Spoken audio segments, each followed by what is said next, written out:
మంగళగిరిలో రెండవ విడత ఇళ్ల పట్టాల పంపిణీ కార్యక్రమంలో మంత్రి లోకేష్ మాట్లాడుతున్నారు. లైవ్ చూద్దాం.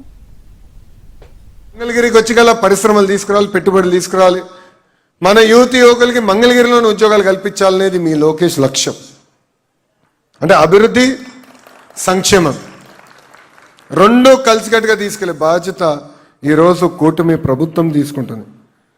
అమ్మ, మీరందరూ చూస్తున్నారు, కూటమి ప్రభుత్వం అధికారంలోకి వచ్చిన తర్వాత మన నియోజకవర్గానికి ప్రత్యేకంగా 100 పడకల హాస్పిటల్ కానివ్వండి, మహానాడు ప్రాంతంలో దశాబ్దాలుగా మనకున్న కోరిక రీటైనింగ్ వాల్ పనులు ప్రారంభించాం.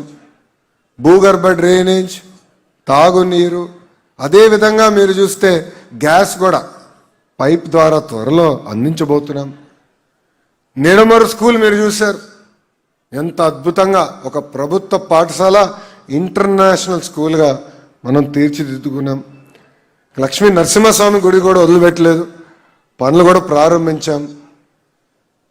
అది కూడా డిసెంబర్ జనవరి కల్లా ఆ పనులు పూర్తి చేయబోతున్నాం. ఇంకా మంగళగిరి తెనాలి రోడ్ గతంలో ఎలా ఉండేదో మీ అందరు తెలుసు. రాత్రి అందరూ భయపడేవారు ఆ రోడ్డు పైన వెళ్ళాలంటే, ఎక్కడ గుంతలో పడతాం, ఇబ్బంది పడతాం. ఈరోజు హాయిగా వెళ్ళొచ్చు.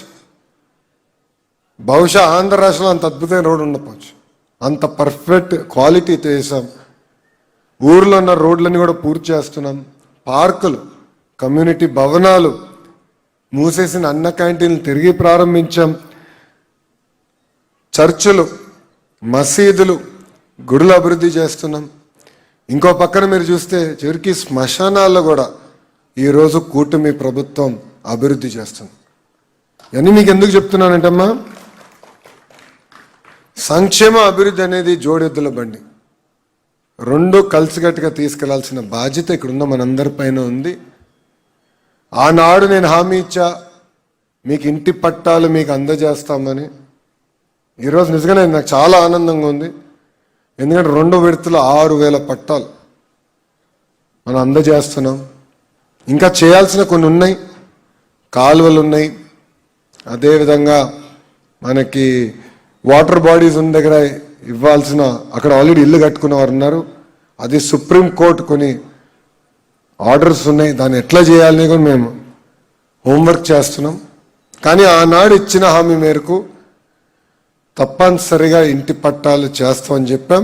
ఈరోజు పారదర్శకంగా ఆంధ్ర రాష్ట్ర చరిత్రలోనే ఎక్కడ జరిగిన విధంగా ఈరోజు మంగళగిరిలో మేము చేసి చూపిస్తున్నాం. దయచేసి ప్రజలందరూ ఇది గుర్తుపెట్టుకోవాలని ఈ సభాముఖంగా మీ అందరినీ కోరుకుంటున్నాను. తల్లి, 6 నిమిషాలు కష్టపడుతున్నాం, మీకోసం నేను పనిచేస్తున్నా. నాకెంత పని ఒత్తిడి ఉన్నా నాకు మంగళగిరి పనిలే నంబర్ 1.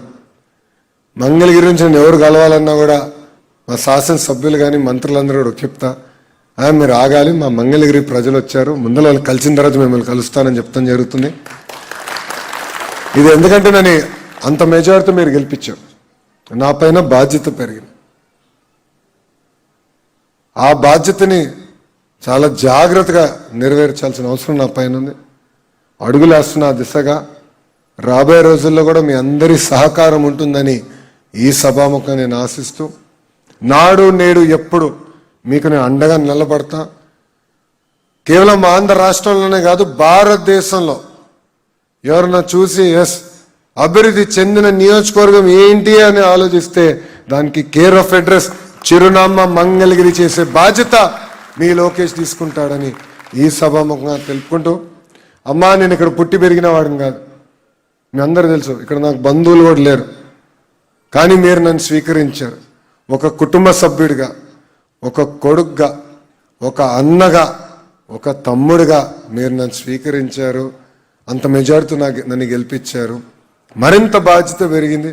తప్పనిసరిగా మీకోసం అహర్నిశలు కష్టపడతానని ఈ సభాముఖంగా తెలుపుకుంటూ, నాకింత అద్భుతమైన అవకాశం ఇచ్చిన మంగళగిరి ప్రజలందరికీ పేరు పేరున నా హృదయపూర్వక ధన్యవాదాలు తెలుపుకుంటూ మీ అందరి దగ్గర నుంచి సెలవు తీసుకుంటున్నాను. జై హింద్, జై హింద్. Thank you.